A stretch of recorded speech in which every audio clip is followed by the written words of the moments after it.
Bismillahirrahmanirrahim. Assalamualaikum warahmatullahi wabarakatuh. Waalaikumsalam warahmatullahi wabarakatuh. Alhamdulillah, nahmaduhu wa nasta'inuhu wa nastaghfiruh wa na'udzu billahi min shururi anfusina wa min sayyiati a'malina may yahdihillahu fala mudilla lahu wa may yudlil fala asyhadu an la ilaha illallah wa asyhadu anna muhammadan abduhu wa rasuluh la nabiyya ba'dahu. Alhamdulillah, selamat datang di Masjid Salaman ITB. Acara ini merupakan acara komunitas profesian D13 dalam rangka dengan tema memetakan kontribusi nyata pasca kampus aktivitas bahwa serta salam semoga senantiasa bersurah limpahkan kepada pimpinan kita semua Nabi Muhammad Sallallahu Alaihi Wasallam. Iya, alhamdulillah. Selamat datang Bapak Ibu sekalian ke gedung ini dengan suasana yang sangat hangat gitu ya. Alhamdulillah pemateri kita sudah bersama kita di sini dan alhamdulillah mudah-mudahan kita bisa sama-sama tentunya ya, menyimak materi hari ini. Untuk mengawali kebersamaan kita pada hari ini, alhamdulillah kita mulai dulu dengan basmalah bersama. Bismillahirrahmanirrahim. Dan selanjutnya Insyaallah akan dibacakan langsung ayat suci Al-Quran yang disampaikan juga pelaku asisten media dengan keasal ini kepada saudara Fadi dari Islam.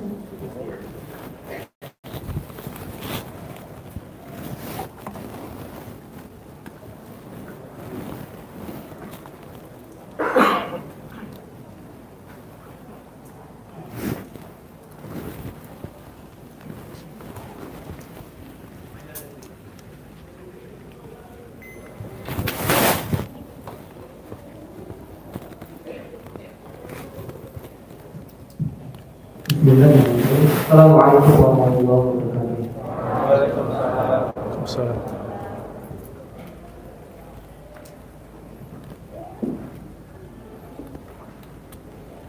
A'udzu billahi minasy syaithanir rajim.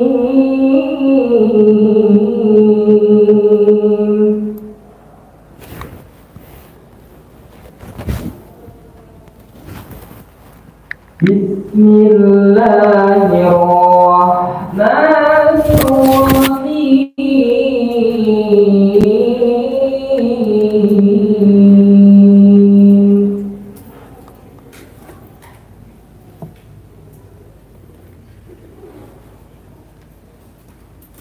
وَلَقَدْ كَتَبْنَا فِي الزَّبُورِ مِن بَعْدِ الذِّكْرِ أَنَّ الْأَرْضَ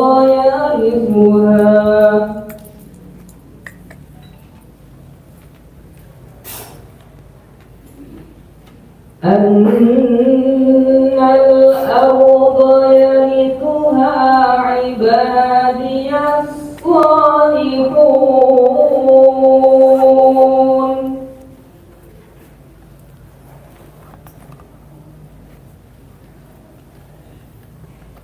Inna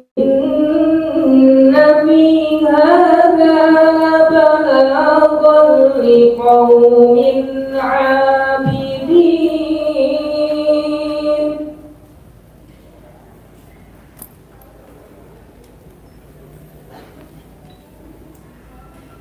Wa ma arsalnaka illa rahmatan lil alamin.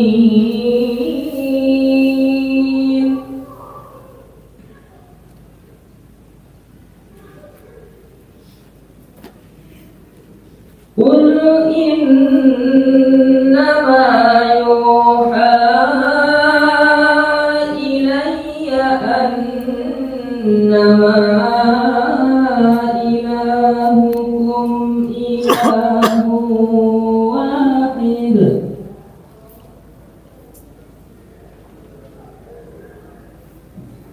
Fahal antum muslimun.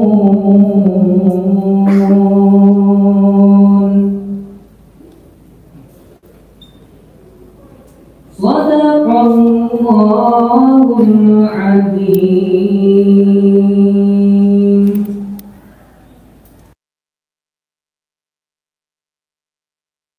Dengan menyebut nama Allah yang Maha Pengasih, lagi Maha Penyayang. Dan sungguh telah kami tulis di dalam Zabur, telah tertulis di dalam Az-Zikr, Lauhul Mahfuz, bahwa bumi ini akan diwarisi oleh hamba-hambaku yang saleh.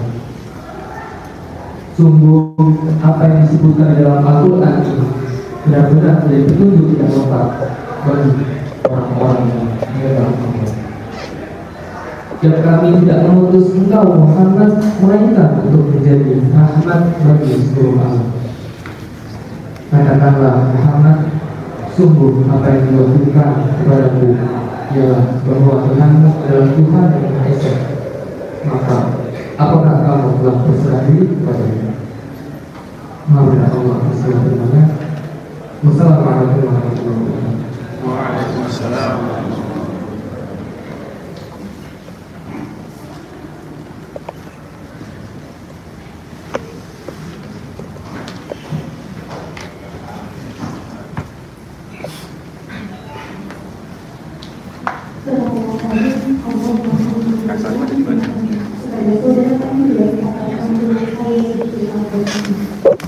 Selanjutnya, mari kita dengarkan sambutan dari Ketua Umum Yayasan Umi Masjid Al-Mandiri, yakni Bapak Profesor Dr. Muslim Suwarno MD. Kepada Bapak nanti silakan.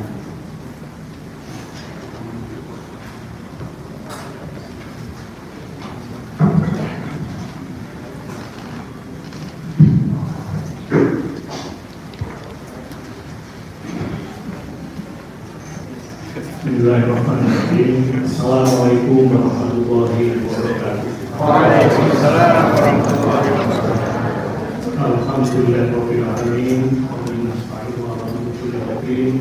Wassalatu wassalamu ala asyrofil mursalin. Kita bersyukur kepada Allah bahwa siang ini kita bisa bersilaturahmi di GSD Salaman. Dan hadir di tengah kita yang kami hormati dan Mukarram Profesor Presiden yang insya Allah akan memberikan inspirasi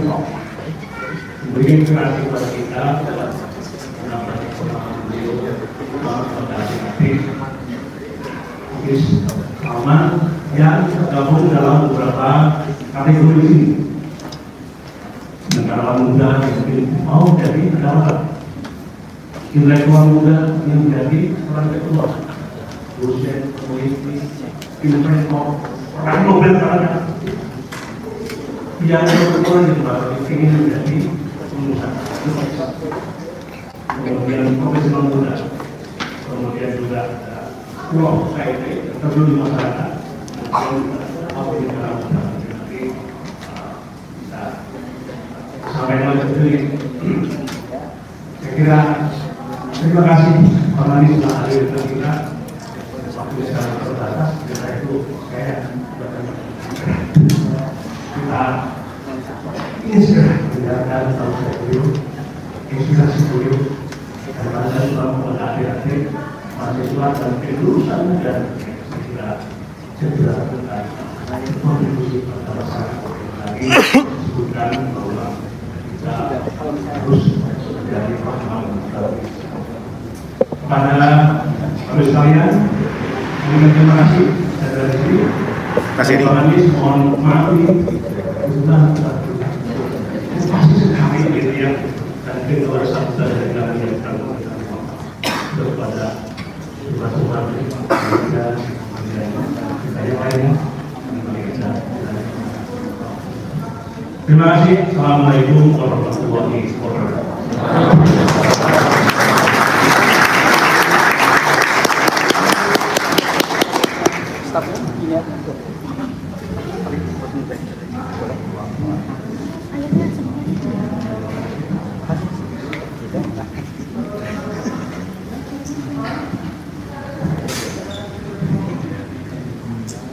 Alhamdulillah kasih banyak Mas Warno atas sambutannya pada siang hari ini.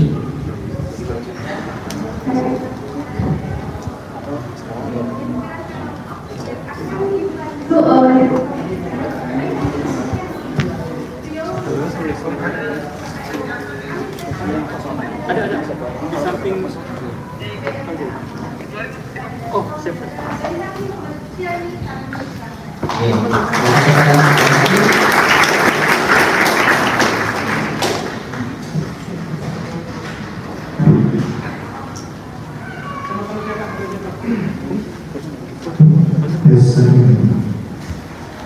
Buah mangga, buah dodol. Jawab salah dong. Assalamualaikum warahmatullahi wabarakatuh. Waalaikumsalam warahmatullahi wabarakatuh. Apa kabar semuanya? Sehat? Sudah sholat zuhur? Sudah makan siang? Alhamdulillah, buat yang belum makan siang semoga acara ini bisa segera makan siang. Buat yang belum makan dulu, semoga setelah ini diajak. Mas Yura, akan teteh, bapak ibu, tuan-tuan, rekan-rekan dan kawan-kawan sekalian. Perkenalkan nama saya Hadi. Di sini saya bertindak sebagai moderator dan selayaknya moderator pada umumnya, saya diminta untuk membacakan CV narasumber kita di acara kali ini. Tapi, come on, ayolah, kecuali teman-teman kaum muda itu tinggal di gua terisolir, tidak membuka atau mendapatkan akses informasi selama beberapa tahun terakhir, itu masuk akal jika tidak mengenal beliau. Tapi in this TikTok era, in this globalisasi era, 4.0 akan sangat mustahil jika kita tidak mengenal siapa beliau. Maka dari itu, izinkan saya sebagai moderator pada kesempatan kali ini untuk bisa memperkenalkan beliau with a little bit of very job. Cara yang sedikit berbeda. Hadir bersama kita, sosok yang berbicara lantang, namun dengan hati lembut dan berbisik tenang. Ia yang ternyata asli di benak bangsa, terkenal dari tanah Indonesia, dibesarkan di Jogja, menjadi doktor di tanah Amerika. Seorang pemimpin dengan segala prestasi yang pernah keluar Jakarta melangkah ini, membuat wajah kota mengenai masalah dengan hati. Yang paham betul dengan dan bagaimana dari kampung hingga kota, mengurat dari jalanan hingga mimpi anak bangsa. Ingatkah kita pada suatu masa di daerah kaca, beliau sampaikan dengan hati yang terbuka tentang beasiswa dan pendidikan bagi kita yang bukan miskin, namun tak kaya. Kayaknya itu ambang batas apa adanya. Karena itu terlihat di bidangnya. Karena ternyata suaranya adalah suara kita. Rasanya Bapak itu paham betul sakit dan semangat yang kita bawa. Maka sejatinya beliau adalah sekedar tokoh, bukan seorang yang hanya mengagumi, namun lebih kepada inspirasi diri yang menyala untuk bermimpi. Agar kita para pemuda tak hanya bermimpi, tapi mampu menyatakan kontribusi dan mencipta kasih. Marilah sama-sama kita sambut dengan Bapak Aris Hadi Baswedan.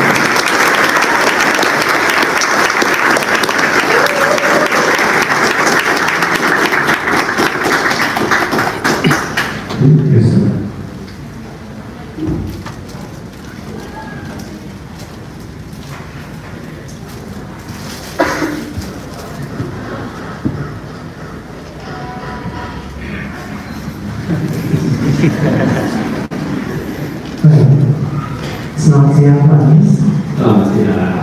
Saya sebetulnya kalau di KS saya bilangnya Anis. Tapi mengingat saya posisi ini sebagai murid yang belajar kepada seorang guru, saya posisi ini sebagai mengenal sebagai bapak guru. Saya sekali. Kita aja Bapak. Baik. Ini juga ya, jadi sudah cukup lama tertanam kegiatan kita Qadarullah. Dan hal yang menariknya adalah berkat saya teman-teman, ada guru juga yang pernah berkata, ada apa yang diberikan oleh Allah dengan sesuatu yang kita inginkan, sesuatu yang kita butuhkan. Dan kita tahu barangkali tadi siang beberapa menit terakhir Allah menginginkan kita untuk belajar tentang sabar.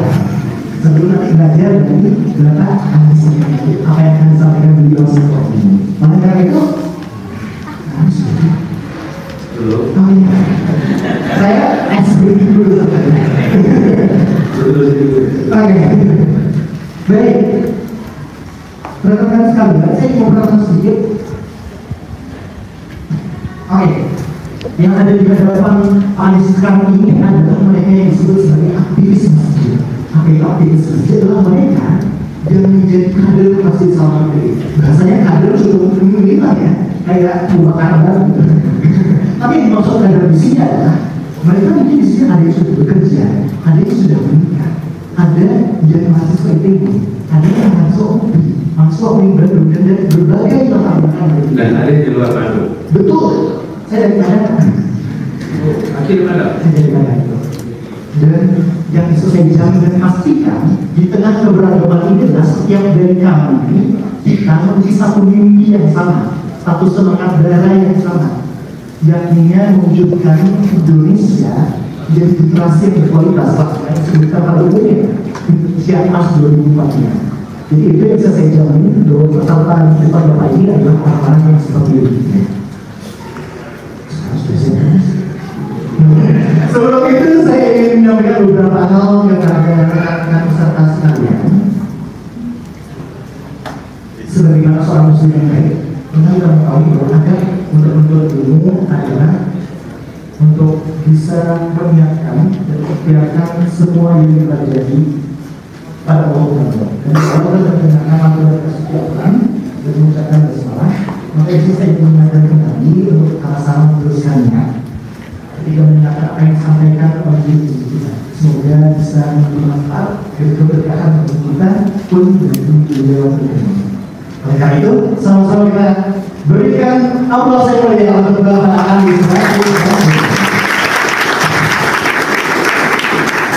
Terima kasih Bung Haki, terima kasih. Beri tepuk tangan dulu. Assalamualaikum warahmatullahi wabarakatuh. Alhamdulillah, bersyukurillah, wala haula wala quwwata illa billah.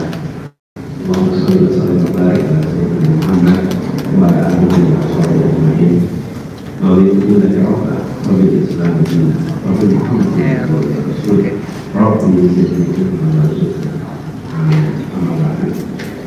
Yang saya hormati ini Prof. kita dan jumpa di bawah Prof. kita kami yang saya hormati Ketua Dewan Pengawas Yayasan YPM Salaman Prof. Hasanuddin dan Ketua Umum Pengurus Prof. Suwarno dan pimpinan sahabat. Kita bertemu lagi di seluruh pengurus yang kemudian Prof. Kayam yang bawahi mahasiswa organisasi dan semua saja para peserta. Jadi namanya peserta apa ini? Dan yang ini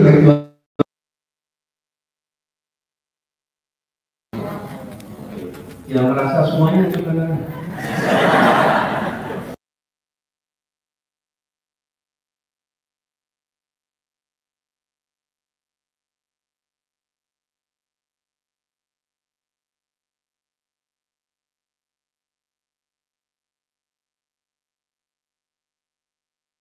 punya sejarah panjang bagi beberapa. Karena itu buat saya semua di sini, Anda patut untuk belajar sejarah.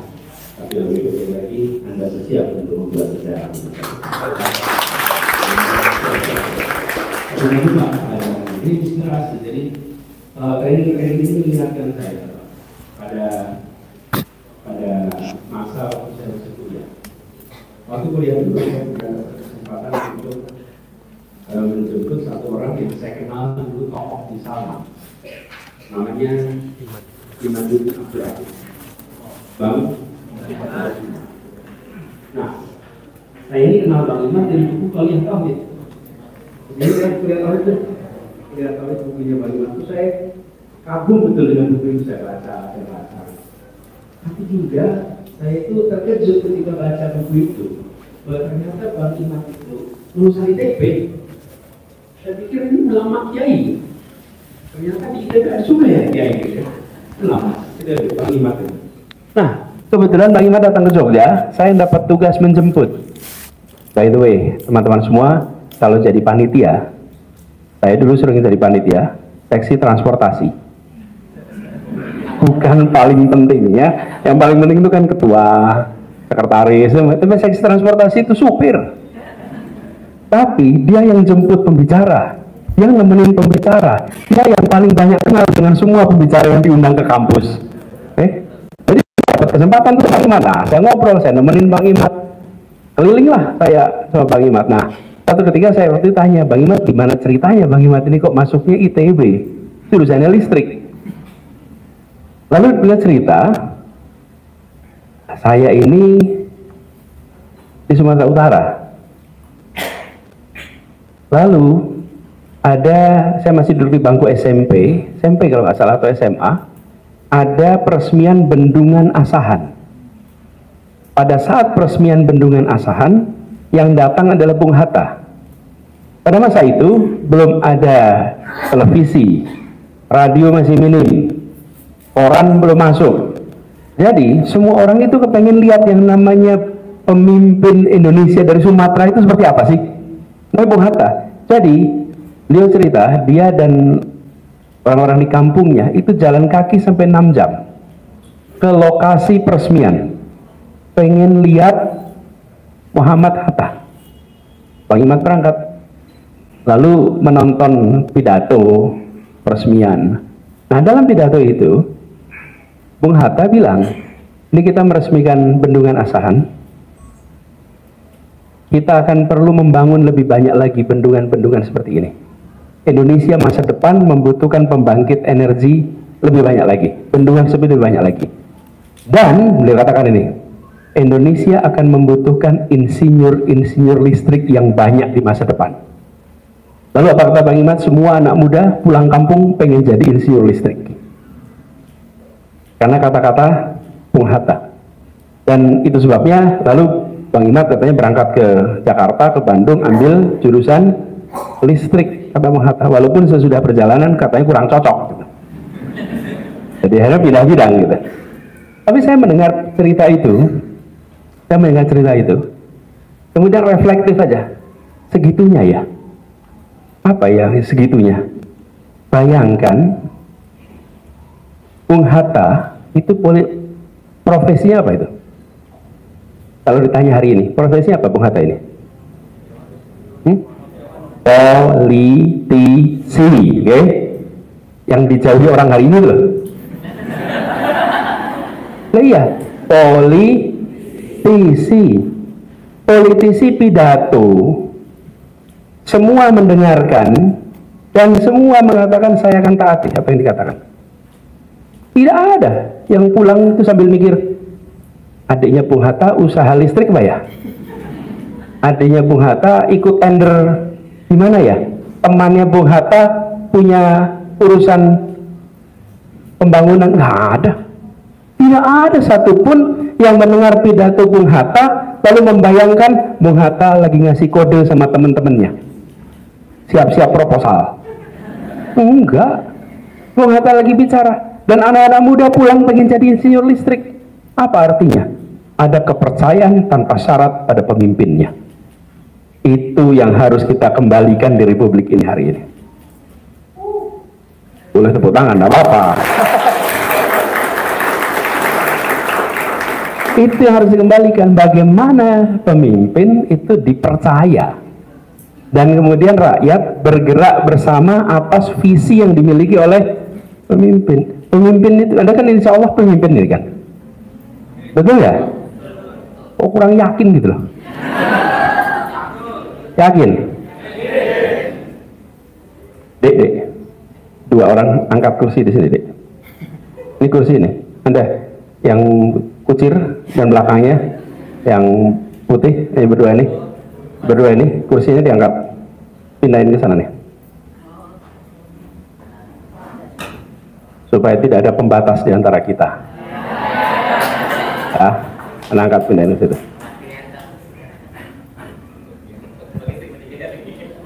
Nanti hadiahnya buku boleh dah. Ya, makasih. Emang akhir-akhir ini kursi itu sulit didapat, ya.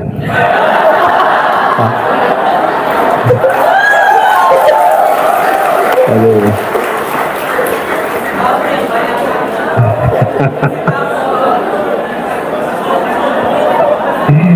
Jadi makanya kalau udah punya kursi jangan ditinggal, ya. Nanti kursinya diambil orang. Jadi teman-teman sekalian, sampai mana tadi ngomong kursi? Haki saya turun ya.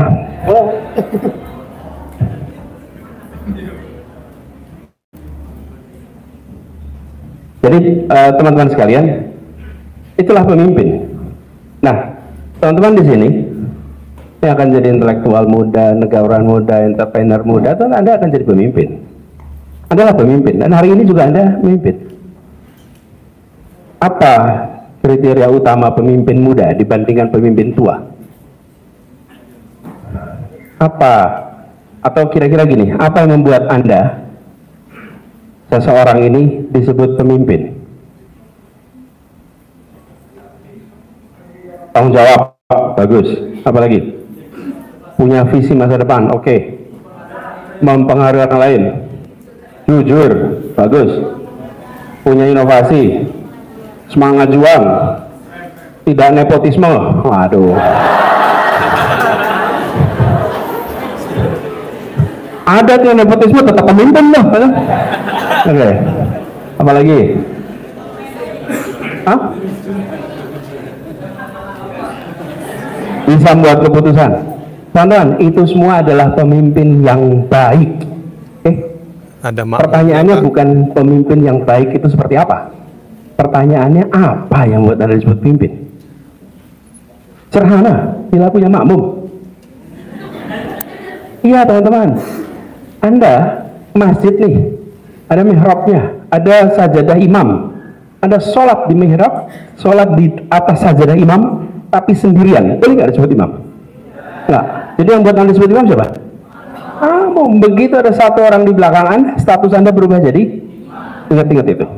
Anda menjadi pemimpin hanya bila Anda diakui oleh orang lain sebagai pemimpin. Dan itu artinya apa? You are leader only and if only you have follower. If you have no follower, you are no leader. Follower itu harus sukarela. Kalau follower dipaksa itu bukan follower. Namanya bawahan. Bawahan itu dipaksa harus ikut pada atasan.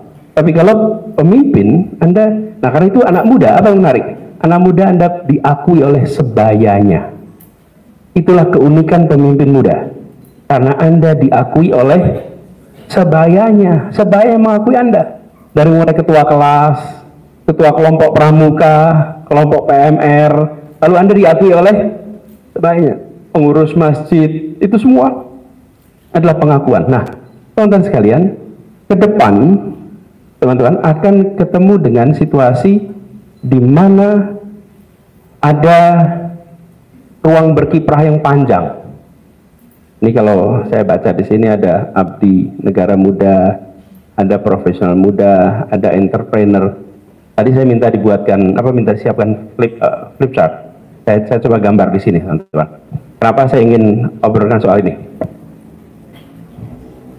Kalau disederhanakan, teman-teman, kalau disederhanakan, wilayah yang mungkin akan Anda masuki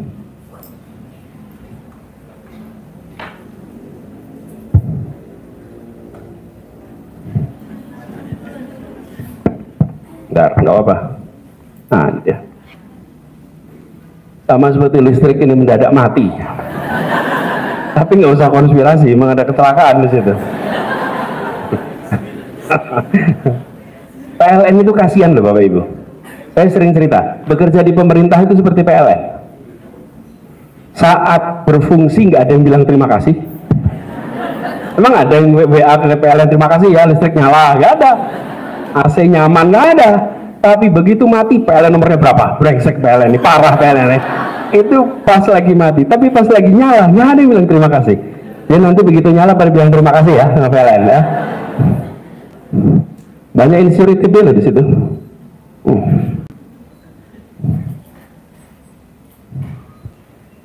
Saya mencoba menggambarkan sebagai himpunan bagaimana saya paling nggak cara kita memilah masyarakat.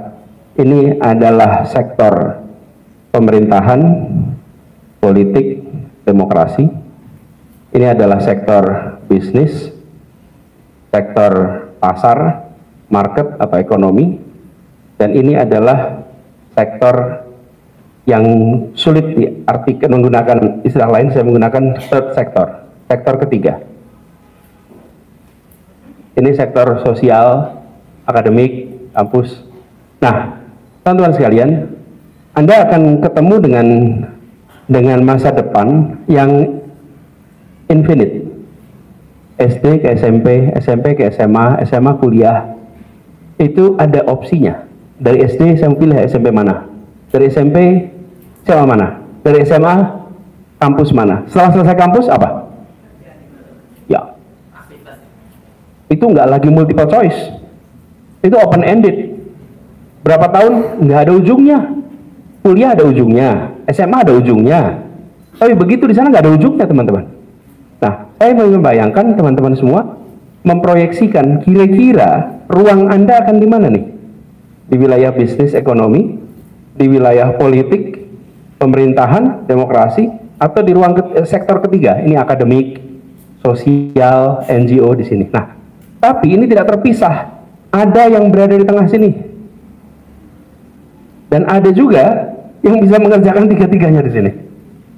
Oke, teman-teman, saya melihat semakin Anda melatih diri untuk memiliki berbagai kegiatan di masa kuliah, maka semakin besar peluang Anda untuk berada di irisan ini nantinya.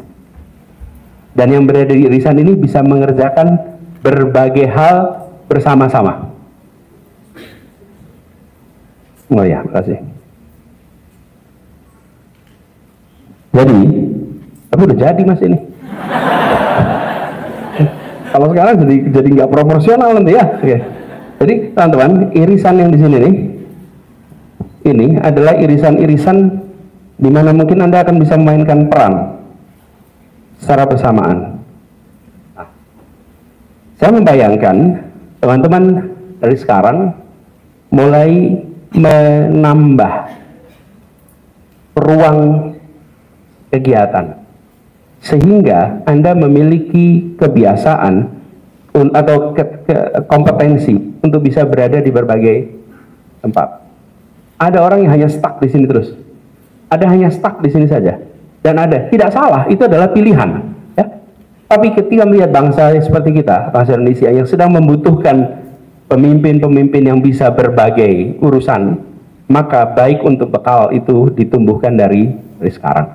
Nah, saya ingin teman-teman mengajak teman-teman untuk menengok ke depan, karena kekuatan anak muda itu pada kebaruannya. Jadi buat teman-teman di sini ada harapan teman-teman untuk memproyeksikan ke depan. Kalau boleh saya usul Pak, bagian dari training ini, di ujung teman-teman membuat CV. Sudah pernah bikin CV? Sudah pernah. Kalau bikin CV itu halaman depan paling atas tulisannya apa? Nama, bawahnya alamat, lalu alamat, nomor kontak gitu ya.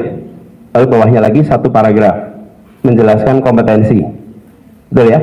Habis itu riwayat pendidikan, riwayat kerja, begitu ya kira-kira.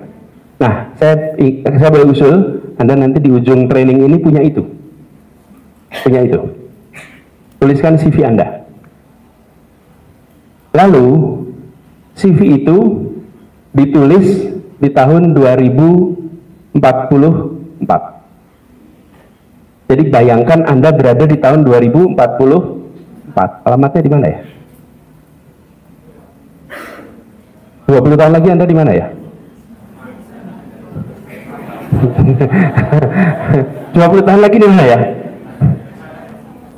Nah, teman-teman, masalah nomor satu tuh, di mana saya 20 tahun lagi?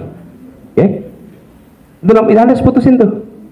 Terus yang kedua, Anda tulis satu alinea. Siapa Anda di tahun 44? Kan satu paragraf menjelaskan diri Anda.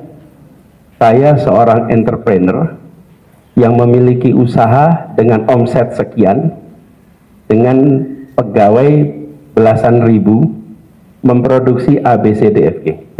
Saya seorang cendekiawan yang telah menerbitkan belasan buku, jurnal-jurnal, artikel di mana menguasai sekian bahasa. Itu deskripsi Anda 20 tahun lagi. Tulisnya sekarang. Jadi saya ingin titip pada Anda, bukan menulis CV Anda hari ini, itu gampang.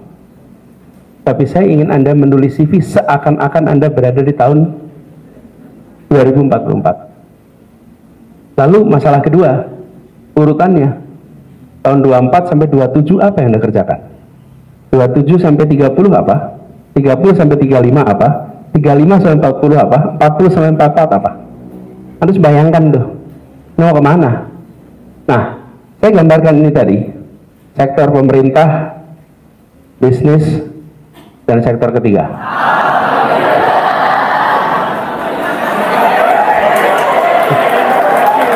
Nah, terima kasih PLN gitu ya. Kan matinya bukan salah dia kan. Ada pohon tumbang ya tadi ya. Ada pohon tumbang. Nah, jadi teman-teman sekalian, coba Anda bayangkan sektor ini. Kalau saya boleh memberikan pandangan ke depan, sektor yang ukurannya makin hari makin besar adalah sektor yang kanan atas. Itu makin hari makin besar. Bukan yang kiri tidak penting, tapi secara ukuran itu lebih kecil. Makin hari sektor ini akan makin besar. Dan kita makin membutuhkan pemimpin-pemimpin di dunia perekonomian yang memiliki semangat perjuangan, yang memiliki kemauan untuk memajukan masyarakat, bukan hanya memajukan dunia usaha. Jadi sektor yang saya lihat akan berkembang. Tapi yang di sisi pemerintah, politik demokrasi, itu tetap akan instrumental. Secara jumlah mungkin akan berkurang. Kalau kita lihat ke depan dengan adanya kemajuan teknologi, banyak aktivitas-aktivitas yang nanti akan mengalami digitalisasi, pemanfaatan artificial intelligence dan lain-lain. Jadi tren jangka panjangnya itu akan mengecil. Nah, sektor ketiga itu padat, besar, tapi dia tumbuhnya akan sangat bergantung kepada kekuatan sektor bisnis, pasar, dan perekonomian. Disitulah nanti mulai tumbuh. Nah, jadi saya usul, kalau boleh teman-teman, pikirkan untuk memiliki kekuatan di aspek ini. Lalu, apa yang kemudian perlu kita tumbuhkan sama-sama? Saya tidak mau jauh-jauh, saya mau merefer kepada apa yang sudah disepakati di dalam kebutuhan masa depan lewat dunia pendidikan. 3 unsurnya. 1 adalah karakter, 2 adalah literasi, 3 adalah kompetensi. Yang karakter udah jelas lah, karakter moral dan karakter kinerja. Karakter moral apa? Rendah hati, soleh, kemudian jujur, itu contohnya. Karakter kinerja sederhana, kerja keras, kerja tuntas, kerja tangguh. Ini dua-duanya harus kuat. Jadi buat teman-teman semua di sini, mudah-mudahan pelatihan-pelatihan ini membekali Anda dengan karakter itu. Karena kita tidak ingin jujur tapi licik. Tapi tidak ingin juga kerja keras tapi culas. Kombinasi itu. Yang kedua literasi, semuanya. Literasi teknologi, literasi keuangan, literasi budaya, literasi negara. Itu kuasai. Yang ketiga kompetensi, 4K. Apa? Kreativitas, critical thinking, communication, collaboration. 4C. Jadi saya berharap teman-teman di sini 4 ini terutama ditumbuhkan: kemampuan berpikir kritis, kemampuan berpikir kreatif, kemampuan kolaborasi, dan kemampuan komunikasi. Itu udah standar, Anda sudah baca-baca di mana-mana. Nah, saya melihat umat ini harus bersiap untuk memenangkan kompetisi ke depan dengan cara membekali diri dengan 3 unsur tadi. Kenapa? Pondasinya sudah, teman-teman, ini pondasinya sudah. Iman, Islam, akhlak ini udah dapat nih semuanya. Tapi critical thinking, communication skill, kolaborasi, ini betul-betul dibutuhkan. Kekuatan kita harus ditumbuhkan di situ, apalagi di Indonesia. Kita benar-benar harus menumbuhkan kekuatan, kemampuan kolaborasi itu. Jadi reflektif aja teman-teman. Kemarin ngikutin nggak Olimpiade di Paris? Aktivis masjid nggak ngikutin Olimpiade? Ikutin lah, kan nama Indonesia. Kita dapat emas, dapat perak, dapat perunggu. Kita dapat medali di mana? Tebing, apa lagi? Angkat beban, apa lagi? Bulu tangkis. Perhatikan nggak? Lalu kita sering nggak ikut Olimpiade Science? Menang, sering kan? Olimpiade Matematika, Olimpiade Fisika. Oke, apa yang menarik dari kemenangan-kemenangan itu? Tidak ada kemenangan berkelompok. Semua kemenangannya individual. Apa itu artinya? Kita tidak menyiapkan untuk kolaborasi dari awal. Kita mengembangkannya pribadi-pribadi. Kalau sudah kolaborasi, gampang sekali retak, sulit sekali bersatu. Saya juga ngalamin kemarin. Iya, ada yang dukung, tapi yang dukung ini kalau bersatu tuh sering sulit, walaupun sama-sama mendukung yang sama. Betul tidak? Iya, di organisasi kemahasiswaan gitu. Sedikit-sedikit nanti bikin sempalan, sedikit-sedikit bikin tandingan. Kapan kita ini bisa kolaborasi kalau dari awal kita nggak bangun? Jadi yang di sini Anda harus bisa menjadi bibit-bibit pembangunan kolaborasi untuk kebangkitan umat di Indonesia. Harus tuh. Dan itu artinya menahan ego, mau bisa kerjasama, bisa menghormati, bisa menghargai. Betul tidak teman-teman? Lihat tuh, masa menang individual terus? Karena kita nggak bekerja. Kurang critical thinking, ada tahulah critical thinking itu harus ditumbuhkan betul. Jadi teman-teman, ini semua menjadi bekal. Lalu saya ingin, itu cukup ya tentang ke depan. Lalu saya ingin cerita pengalaman pribadi. Karena, sekarang direkam. Ya. Harus lebih hati-hati dong ngomongnya ya. Ini susahnya, begitu ada rekaman kita harus self censorship ini. Kalau enggak nanti kutipan-kutipannya terpotong, repot kita. Betul, kalau saya udah ngalamin berkali-kali sih. Kalau potongannya nggak pas itu aman ya. Kalau Salmannya aman. Yang di luar sananya itu loh. Nggak tahu kenapa ada orang-orang yang waktunya longgar, Pak, untuk melakukan cropping video, Pak, gitu. Jadi buat yang nanti mau cropping video boleh baca rekaman saya ini ya, gitu. Tapi kembali pada tadi, saya ingin sampaikan teman-teman, ketika pengalaman perjalanan kami, saya melihat bahwa walaupun kita memiliki tugas di kampus, tugas di dunia usaha, tugas di pemerintahan, tapi kita juga punya tanggung jawab moral sebagai anak bangsa. Dan sebagai anak bangsa, sebagai bagian dari perjuangan umat, kita harus melakukan aktivitas di luar, yaitu membangun gerakan apapun, terlibat dalam gerakan apapun. Jadi saya usul pada teman-teman semua, proyeksi ke depan memiliki kekuatan pada bidang dan karirnya, tapi membangun gerakan, memperkuat gerakan sebagai aktivitas tanggung jawab moral. Kami dulu lakukan, kita membuat namanya Gerakan Indonesia Mengajar. di mana Indonesia Mengajar itu merekrut sarjana-sarjana untuk menjadi guru di pelosok-pelosok Indonesia. Nah, dalam menjalankan itu, teman-teman, ini dari pengalaman kami, kita perlu mencari narasi untuk menerjemahkan gagasan agar dia bisa menggerakkan, narasi yang menggerakkan.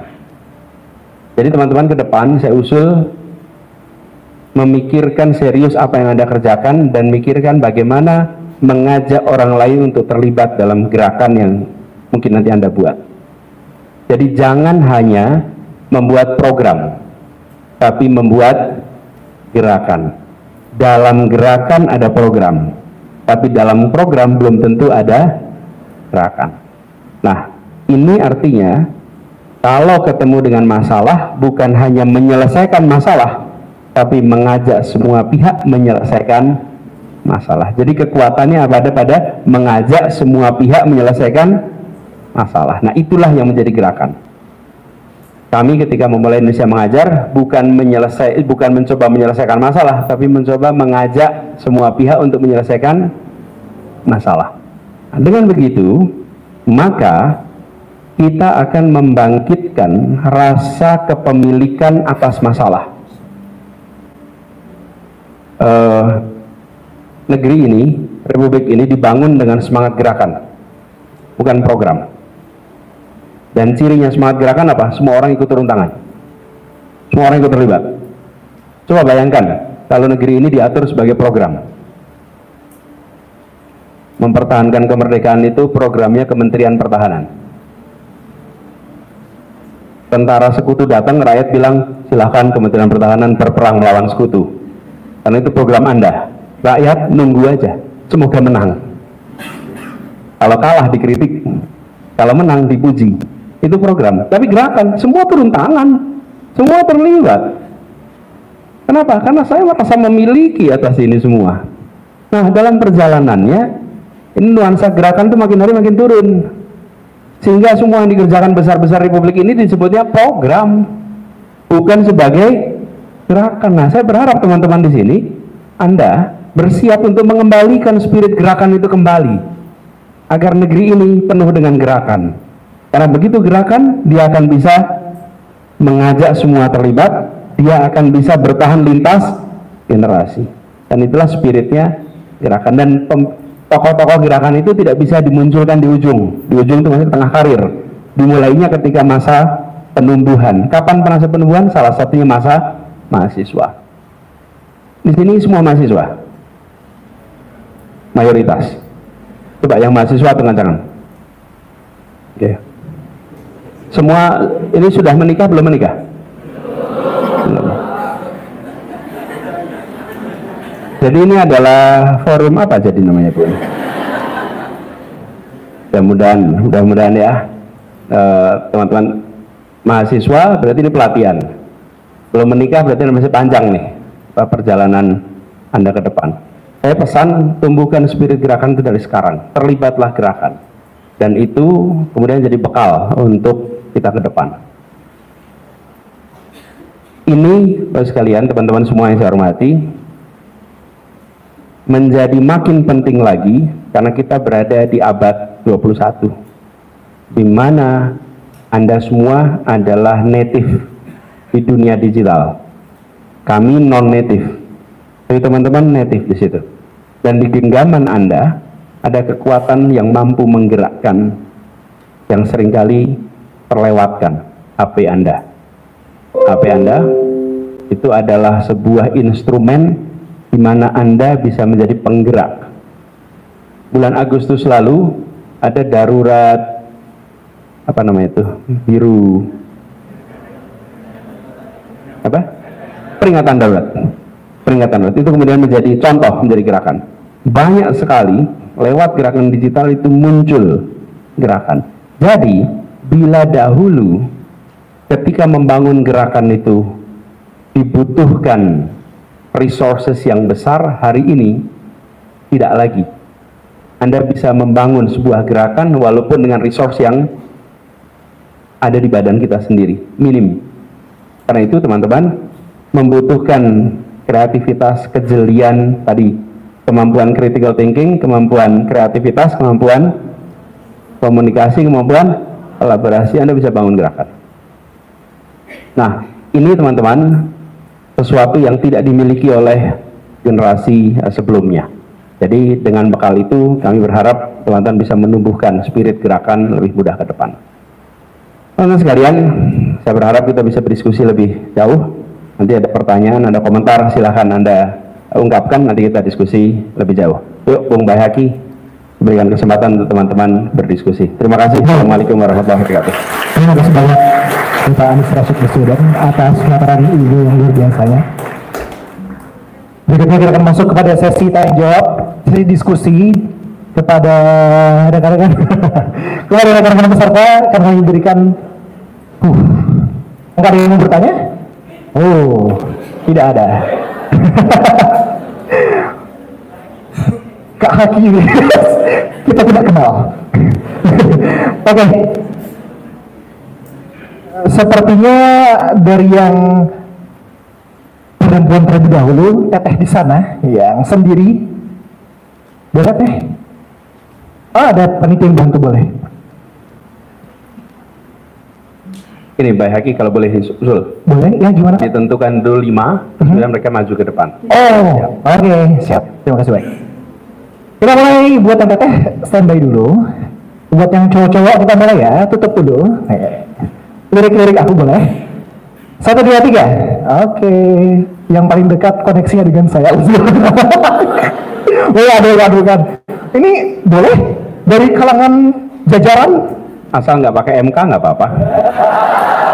Siap. 1, 2. Push. Oh, Mas yang di sana 3. Akang yang di sana 4. Perempuan lagi dong. Yang paling udah ya? 1, 2, 3, 4. Oh ya udah ada. Oh cik, 1 lagi boleh. Punten. Oh ya, itu kata yang gendong bayi di belakang 1.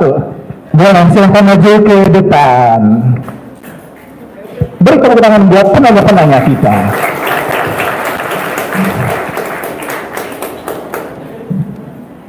Kesini mas? Ya kesini.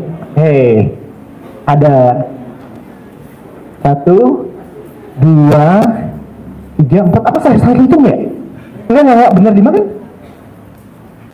Oke, boleh dimulai, Anies? Boleh dari tetehnya ya. Perkenalkan dan beri pertanyaannya.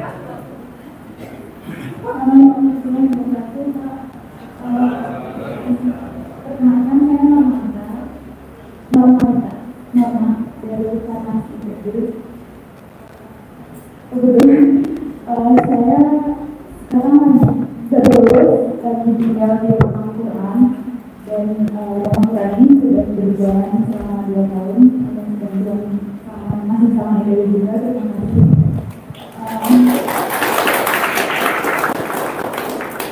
Al-Quran ini awalnya dari saya pas saya kerja di Dewi. Kemudian setelah kerja 2 tahun saya berpikiran untuk mengembangkan ini lebih jauh. Maksudnya karena setelah 2 tahun berjalan dan sepertinya sekarang itu gitu Pak, karena ini sangat fleksibel, pesertanya juga beragam dari S1 sampai S2, S3, juga ada yang profesi, ada juga yang sedang master S2, S3, dan juga maksudnya tidak segala semua orang bisa kesini dan fleksibel bisa melaksanakan kegiatannya masing-masing bebas gitu. Mungkin pertanyaannya kira-kira kalau misalnya saya mau mengembangkan menjadi seperti kemungkinan saat ini, apa ada saran dari Bapak saya harus kemana atau apa yang harus saya lakukan? Karena maksudnya di sini sekarang sudah ada 2 rumah dan hanya akhwat, sedangkan saya sedang mencari penggerak untuk iklan dan itu sepertinya kayak sulit sekali gitu Pak. Untuk iklan itu berdiri rumah ini.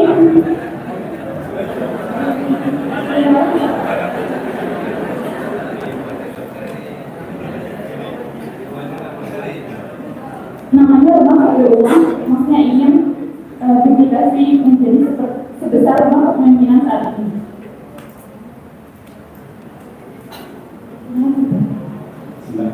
Terima kasih untuk kesempatannya. Boleh kembali. Kenalkan, saya dari jurusan manajemen dunia. Sekarang ke departemen masih sama, khususnya di Siswa. Baik.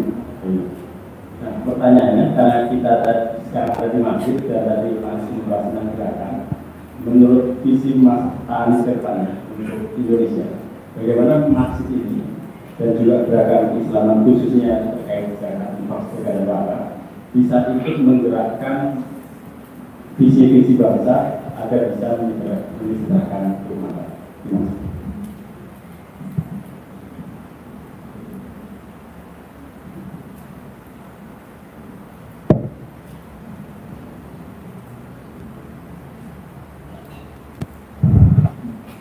kasih. Terima kasih kesempatannya.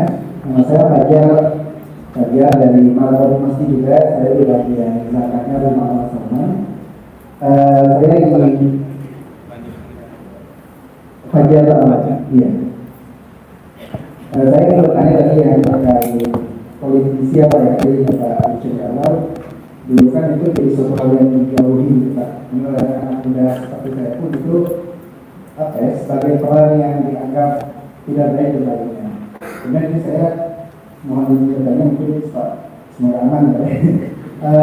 Mereka dulu sesuatu yang pernah ditetapkan oleh Jubir Anies setelah Anies mencalonkan sebagai gubernur Jakarta.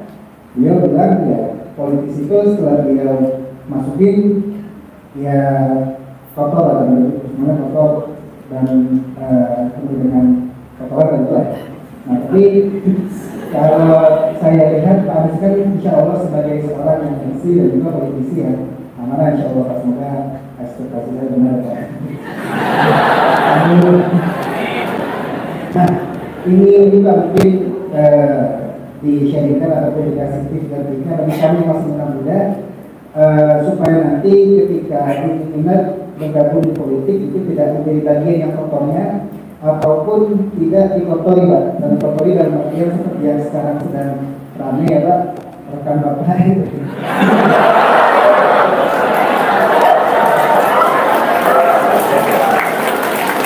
Ya kalau ini masih ada selalu nggak bilang kalau yang bersih Pak ya, dan tadi ya dikotori gitu. Nah ini berarti kita mencoba bayar kami mudah-mudahan ini tidak menjadi orang yang kotor berpolitik dan juga bersih, tidak dikotori dari luar.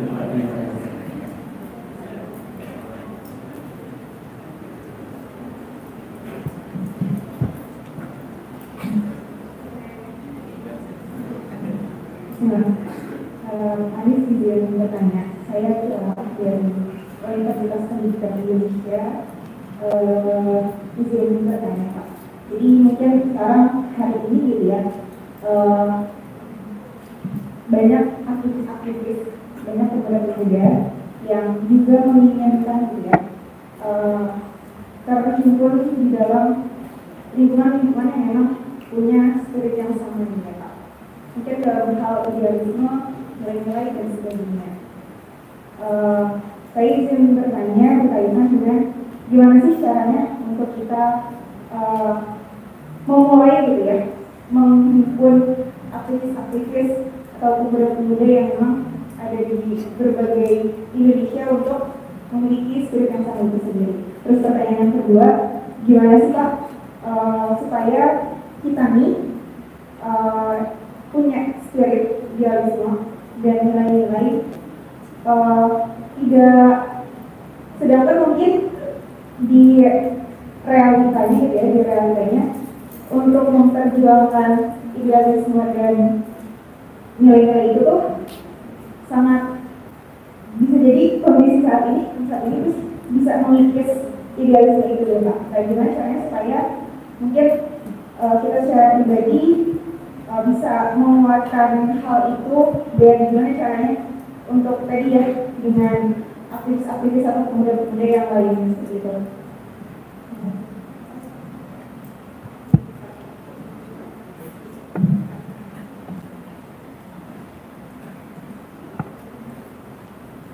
Bismillah, selamat pagi Pak.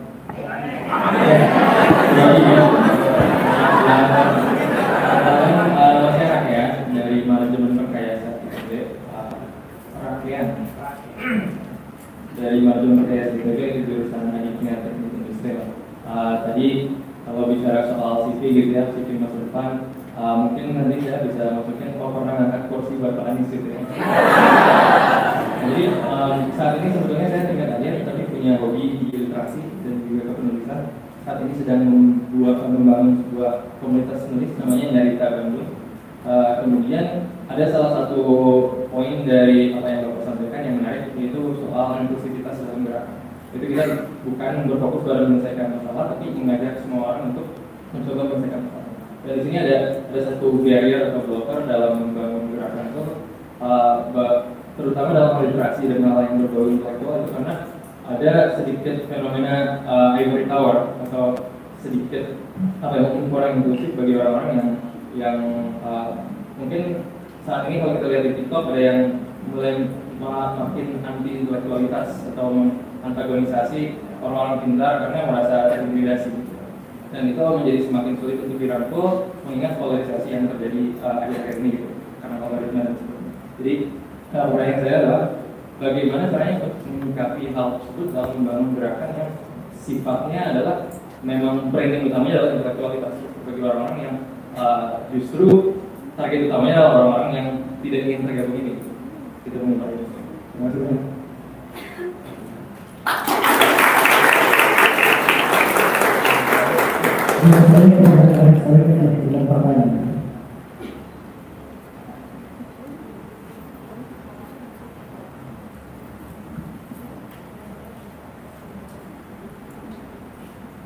Ya, terima kasih.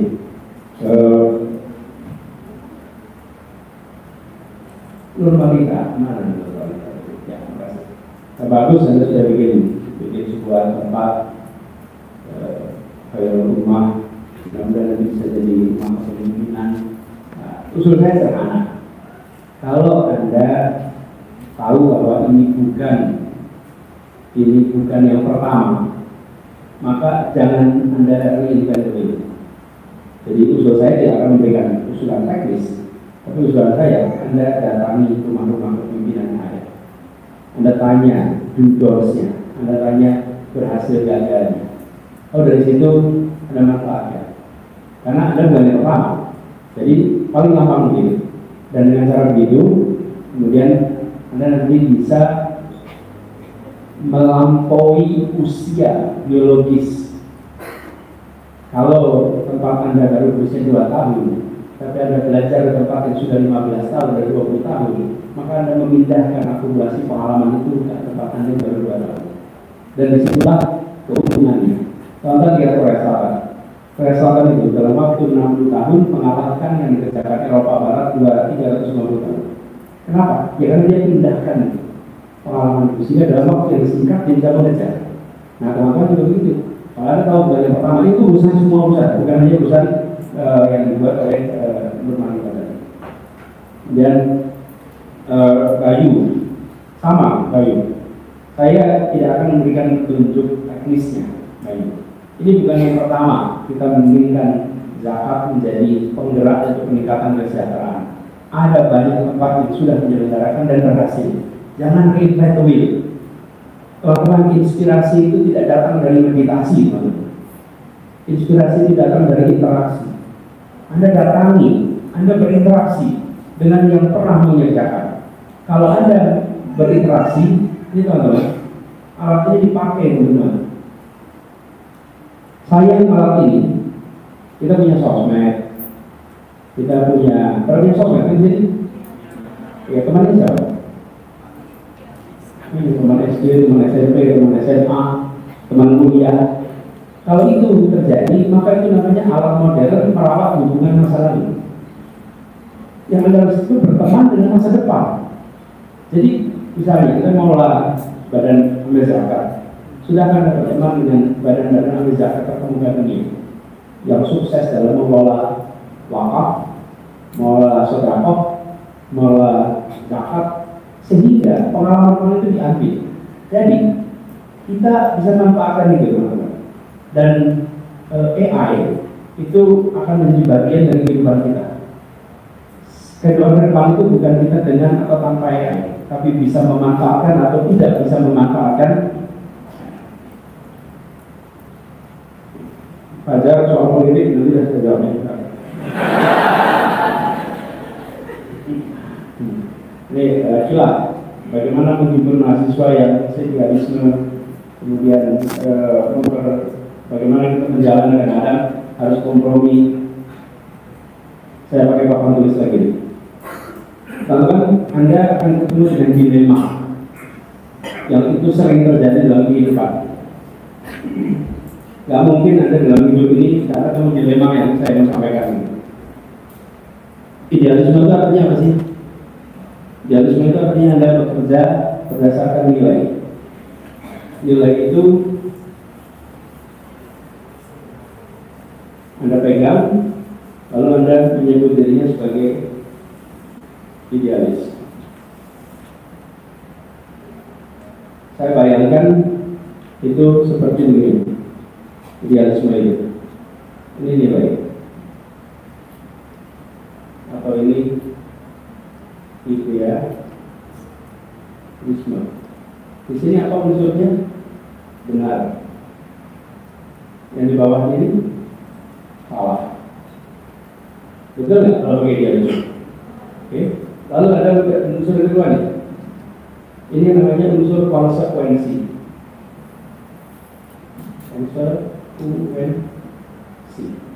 Ini konsekuensinya baik, ini konsekuensinya buruk. Oke. Teman-teman, kita semua tidak hidup di dalam, jadi kilat Anda nggak bisa hanya berada di sini terus. Mungkin nggak kita di sini terus? Nggak mungkin. Tapi di sini paling aman, nggak ada perdebatan. Secara nilai benar, secara konsekuensi baik. Mulai perdebatan di mana? Di sini. Benar tapi buruk konsekuensinya. Oke, Anda mau nggak pertahankan kebenaran walaupun buruk konsekuensinya? Mau nggak mempertahankan kebenaran tapi buruk konsekuensinya?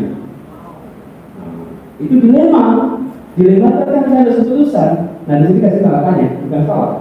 Ini tanda tanya. Harus ada judgment, harus ada kematangan dulu. Dan gitu lah. Mau nggak baik tapi salah? Konsekuensinya baik loh, tapi salah. Secara nilai, mau nggak? Konsekuensinya baik loh. Ini pertanyaan lagi yang tidak boleh di sini. Sudah salah, dulu ini jangan sampai. Nah, jadi teman-teman, saya ingin ajak Anda semua melihat di dalam dunia ini, ketika Anda berkeputusan, Anda akan ketemu dilema ini. Oke, Anda boleh beroperasi di tiga ini, tapi jangan di sini. Tapi boleh di sini, boleh di sini, dan boleh di sini. Dan nanti ketika Anda jadi pemimpin, Anda sering harus ambil keputusan di kuadran yang diagonal ini. Ya, sering sekali Anda sebelumnya. Dan nanti harus bertanggung jawab dengan keputusan ini. Nggak bisa kita hanya di sini. Kalau di sini, maka jangan berada di wilayah publik. Bahkan memimpin perusahaan pun Anda akan memiliki situasi begini. Betul nggak? Iya. Nah, disinilah yang namanya nilai Anda pegang menjadi penting. Kenapa? Karena kalau orang memiliki idealisme, punya nilai dari awal, pada saat dia mengalami deviasi, dia tahu dia sudah melenceng. Sehingga dia tahu harus kembali. Tapi kalau orang tidak punya idealisme, melenceng sadar nggak? Kalau melenceng lagi sadar nggak? Tidak. Contoh, kalau orang yakin nepotisme itu salah, maka dia akan pegang teguh. Jangan sampai ada nepo. Tapi kalau nepotisme jadi masalah, apa yang terjadi? Udah sekali mau nepotisme, mau diulang lagi nepotisme lagi. Betul nggak? Karena tidak dianggap sebagai sebuah nilai. Nah, jadi teman-teman, saya sampaikan jawaban ini sebagai pegangan Anda ke depan, bahwa siap-siaplah Anda akan ketemu situasi yang tidak ideal. Yang ideal gimana? Kanan atas nih. Yang secara idealisme benar, secara konsekuensi. Saya pernah berikan analogi.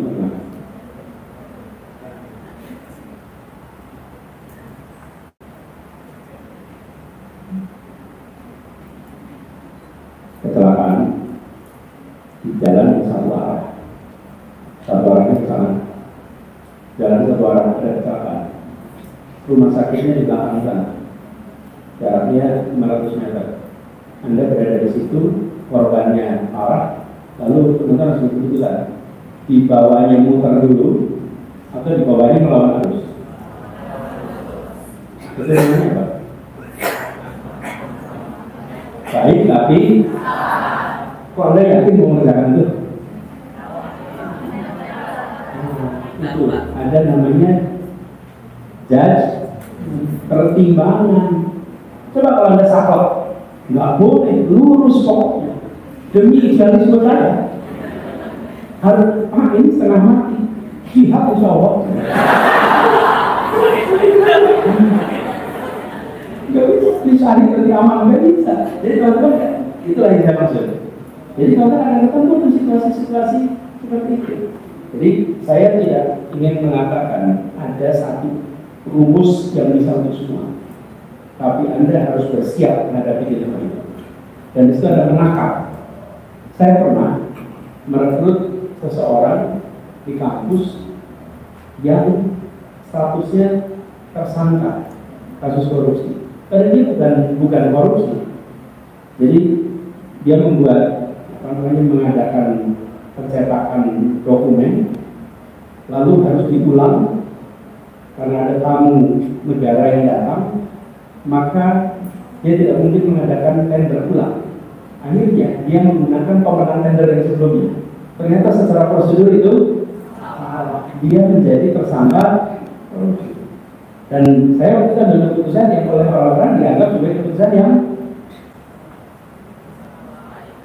salah tapi tidak. Nah, di kemudian hari terbukti orang ini jujur, orang ini amanah dan mengerjakan banyak hal. Jadi satu contoh dilema-dilema yang sering saya hadapi.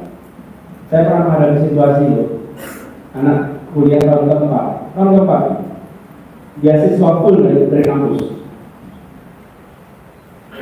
Dia mencuri, terekam CCTV, mencuri apa? Dompet temannya jatuh diambil, uang diambil, dompetnya dibuang ke sungai dengan KTP dengan semuanya. Lalu saya sebagai rektor pernah ambil keputusan. Putusannya apa? Diberhentikan. Tinggal skripsi. Waduh, itu situasinya di sini. Bener, tapi kami biayai 4 tahun kuliahnya. Sudah selesai, waktunya habis. 2 tahun. Jadi, teman sekalian harus selesai, kenapa saya putuskan untuk diberhentikan? Karena ini adalah bibit koruptor masa depan. Bila orang yang cerdas, orang yang punya kepemimpinan baik, tetapi tega untuk melakukan pelanggaran seperti ini, maka di kemudian hari dia akan sanggup untuk mengambil anggaran kita. Dia akan sanggup melakukan penyimpangan. Yang seperti ini dia harus dapat pelajaran yang akan diingat seumur. Saya mau putuskan itu. Ini teman-teman. Nah, ini saya menjawab yang pada tadi soal politik. Kalau di politik itu kotor, kalau bisnis bersih itu kotor. Jadi gimana dong?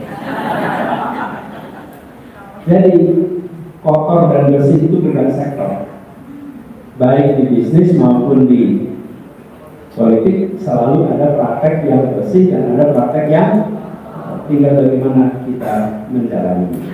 Dan menurut saya kita harus jangan terbawa dengan persepsi itu terus. Kenapa? Karena lalu sulit sekali mengajak orang ikut di dalam proses politik. Karena proses politik ya sosial dan kalau bisnis bagaimana? Kompetensi di bisnis itu ketat juga, cuma tidak jadi berita. Coba Indomaret sama Alfamart kurang ketat apa seperti ini? Ketat sekali. Kata saya itu bisa jadi berita, bukan? Sampai begini terus itu lebih ketat daripada calon-calon kita. Tapi tidak pernah jadi berita. Teman-teman, saya waktunya habis, jadi saya tidak akan teruskan lebih jauh. Ada yang tadi ditanyakan tentang menulis. Rakyat, buku yang ada pegang apa itu? Ya, penulisnya siapa? Ya, buku itu menurut saya itu ada alat bukti. Maju.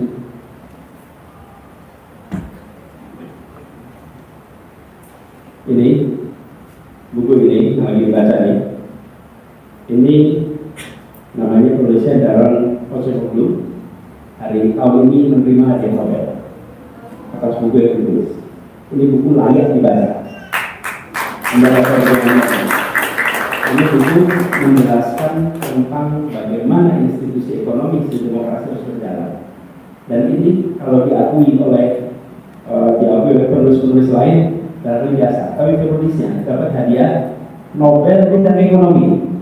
Padahal dia adalah tulisan ilmu sosial. Jadi tulis sekali ini. Ya, buku ini rekomendasikan kalau dibaca. Ya, boleh kayak gitu. Saya usul kepada teman-teman sekalian, kegiatan menulis ini harus ditingkatkan. Kalau teman-teman punya bukan hanya minat baca, tapi daya baca. Minat baca itu tinggi, tapi minat baca WA. Tapi kalau daya baca, itu buku segitu ada sanggup baca. Kadang-kadang WA aja kalau panjang WA-nya di skip. Kadang-kadang pendek-pendek. Daya baca itu dibutuhkan. Jadi teman-teman, saya setuju sekali Anda kerjakan terkait dengan daya baca. Lalu di luar sana ada kecenderungan untuk meremehkan ahli, meremehkan pakar. Teman-teman, jangan terlalu khawatir. Anda jalan saja. Karena kita seringkali tidak harus memenangkan perdebatan melawan dia, tapi kita harus memenangkan hati dan pikiran yang menyaksikan perdebatan. Oke? Jadi ini, kalau Anda ketemu buzzer yang merendahkan akal sehat dan berdebat, jangan Anda berpikir mengalahkan buzzernya, karena dia punya kekuatan uang yang gede. Tapi Anda berpikir memenangkan yang menonton perdebatannya, karena yang menonton tidak bisa dibeli, yang menonton pakai akal sehat, yang menonton mampu berpikir kritis, dan mereka dalam senyap akan menyetujui pandangan Anda. Oke, karena berdasarkan kepakaran yang dimiliki. Teman-teman, waktunya habis. Saya sampaikan terima kasih kesempatan untuk bertukar pikiran di sini. Terima kasih pada saudara-saudara di sini. Saya titip tadi soal CV itu tolong diseriusin. Anda tulis beneran, Pak Makayan kalau boleh. Ini bagian dari apa yang Anda siapkan untuk Pak. Dan saya tidak menganjurkan untuk diposting. Karena tulisan itu kalau diposting, kok teman-teman belum tentu komentarnya positif. Kan Anda bermimpi, bukan? Mimpi itu simpan aja dulu, Anda revisi dulu, nanti sambil jalan Anda kembangkan. Tapi minimal menjadi guidance untuk teman-teman berjuang ke depan. Lalu saya titip teman-teman gerakan, jangan hanya program. Kalau program menyelesaikan masalah, kalau gerakan mengajak semua pihak menyelesaikan masalah. Dengan begitu akan bisa sustainable. Terima kasih. Assalamualaikum warahmatullahi wabarakatuh.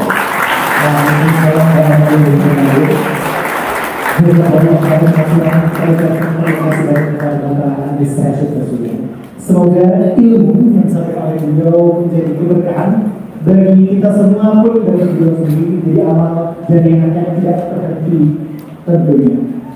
Insya Allah hari ini kami silakan berfoto bersama semua peserta di bawah. Dan dari atas juga akan sebelum itu akan ada prosesi pemberian cindera mata yang akan diberikan oleh Mas Suwarno, Profesor Suwarno kepada Bapak Anies. Untuk itu rekan-rekan ya betul.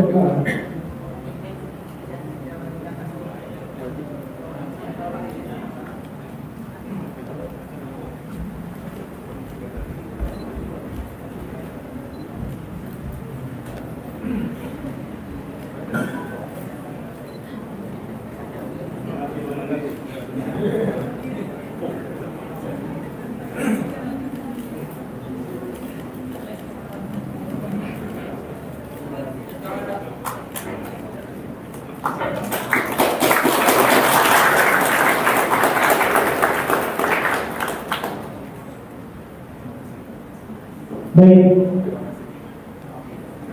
saya sebagai moderator ingin menyampaikan beberapa terakhir. Masjid Salman TV merupakan masjid bersejarah, masjid kampus pertama di Indonesia yang pembangunannya di awal didukung oleh Presiden pertama Republik Indonesia Bapak Insinyur Soekarno. Dan hingga saat ini satu visi yang dipegang teguh oleh Masjid Salman TV untuk membangun masjid kampus mandiri protokol pembangunan peradaban Islam. Membangun suatu peradaban bukan pekerjaan seorang, it's not a one man job. Dan menurut Dr. Majid Al-Kilan pada bukunya, membangun suatu peradaban dibutuhkan usaha setiap manusia di bidang tersebut. Maka dari itu, kenapa lahirlah seorang juru bicara, pemimpin yang kualitasnya sama seperti yang dipimpinnya. Maka dari itu, rekan-rekan sekalian, ilmu yang disampaikan oleh Bapak Anis tadi semoga bisa memperluas bagi kita, dan kita upayakan menjadi tokoh-tokoh yang nantinya akan memegang peran penting dan bisa berkolaborasi membangun generasi ini lebih baik ke depan. Saya akhiri Assalamualaikum warahmatullahi wabarakatuh. Selanjutnya kita akan membangun pelan boleh buat Pak Anies, Mas Suwarno, Mas Umar dan yang di depan bisa berdiri, yang lainnya stay duduk saja karena di sini sudah cukup tinggi angle-nya. Oh, duduk aja boleh, siap-siap. Saya tidak.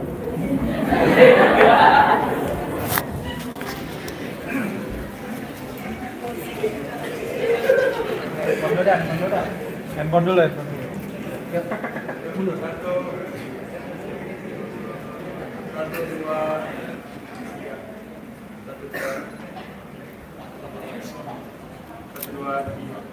Yuk sekali lagi 1, 2, 3 1, 2, 3. Oke. Oh, yang pintar juga. Oke. Banyak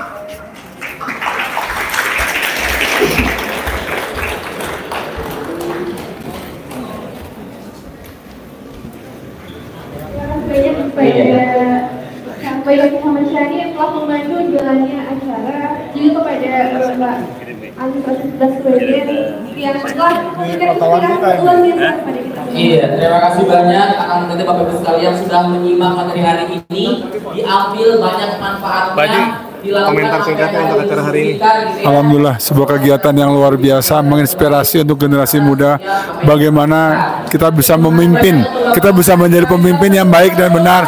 Jangan jauh dunia politik, karena dunia politik kotor tidaknya tergantung kita yang melakukannya. Terima kasih. Kami tutup acara pada siang hari ini. Assalamualaikum warahmatullahi wabarakatuh.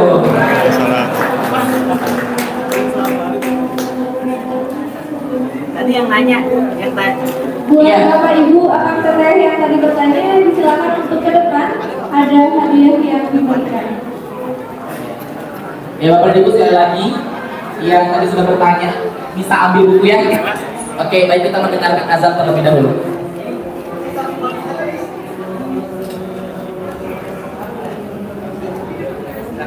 Masuk buku yang tanya kan?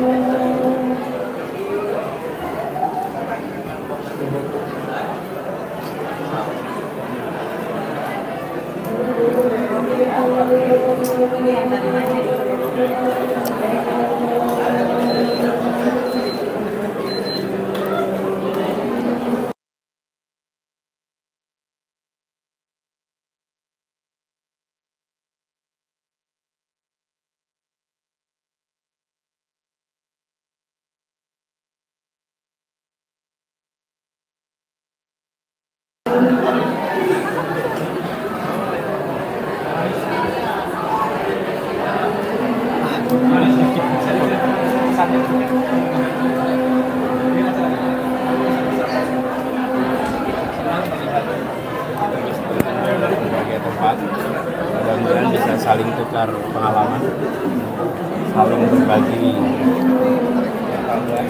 sehingga tempat ini menjadi tempat yang memantik inspirasi bagi semuanya. Terakhir Pak Anies,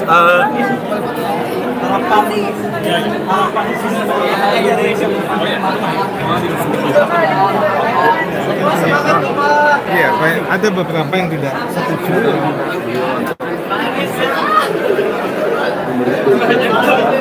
Setuju juga beliau.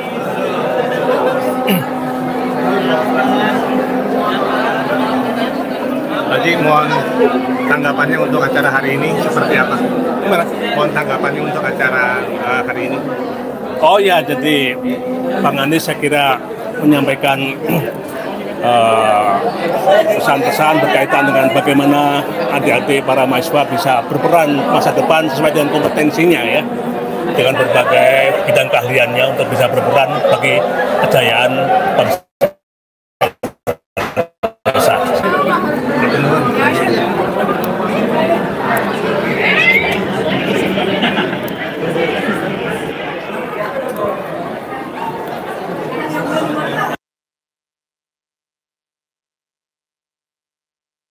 Teman-teman, demikianlah rangkaian acara dari yang diselenggarakan oleh komunitas profesional dari Masjid Salman ITB. Saat ini sudah berkumandang azan asar dan bersama dengan itu acara juga sudah selesai. Banyak yang ingin bertanya, berfoto, dan berdiskusi dengan Pak Anies ya. Terima kasih teman-teman untuk kebersamaannya. Wassalamualaikum warahmatullahi wabarakatuh.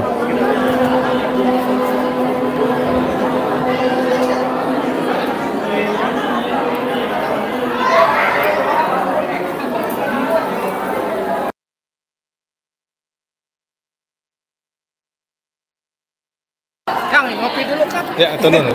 Halo Kang, ambil lah.